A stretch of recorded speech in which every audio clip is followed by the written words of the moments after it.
family left Soviet Russia in 1979, fleeing from some of the very same socialist policies that you seem eager to implement in this country. So my question is, how do you rectify your notion of democratic socialism with the failures of socialism in nearly every country that has tried it? And do you think that...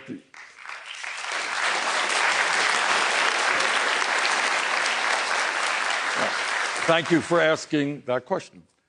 Is it your assumption that I supported or believe in authoritarian communism that existed in the Soviet Union? I don't. I never have, and I opposed it. I believe in a vigorous democracy. But you have asked me the question about democratic socialism. Fair question, and let me answer it. I happen to believe that in the United States, there is something fundamentally wrong when we have three families owning more wealth than the bottom half of American society, 160 million people. Something wrong when the top 1% owns more wealth than the bottom 92%. Something very wrong when 49% of all new income today is going to the top 1%. And something is equally wrong when we have a corrupt political system made even worse by this disastrous Citizens United Supreme Court decision, which allows billionaires to spend unlimited sums of money to elect candidates who represent the wealthy and the powerful. So answer number one to your question.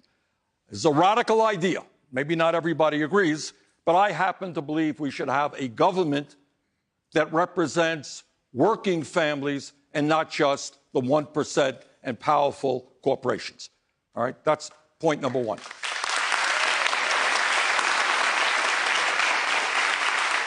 Point number two, what do I mean when I talk about democratic socialism? It certainly is not the authoritarian communism that existed in the Soviet Union and in other communist countries. This is what it means.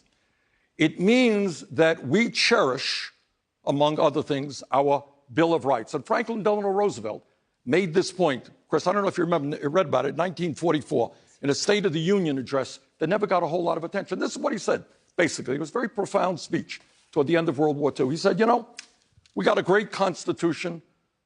Bill of Rights protects your freedom of religion, freedom of assembly, freedom of speech, and all that stuff. Great.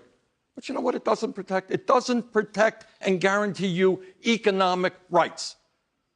So, Samantha, let me be very honest with you.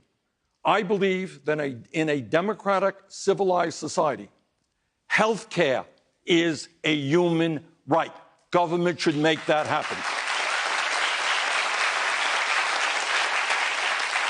I believe that every young person in this country, regardless of his or her income, has the right to get all of the education they need. That's why I have fought hard, with some success, to move toward making public colleges and universities tuition-free and very substantially reduce student debt.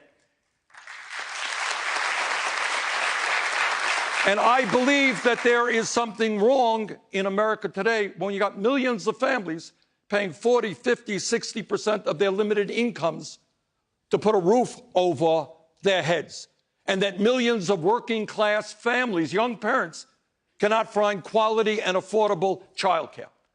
So I happen to believe that we have to address the issue of grotesque levels of income and wealth inequality, very, very rich getting much richer, middle class struggling, 40 million people living in poverty.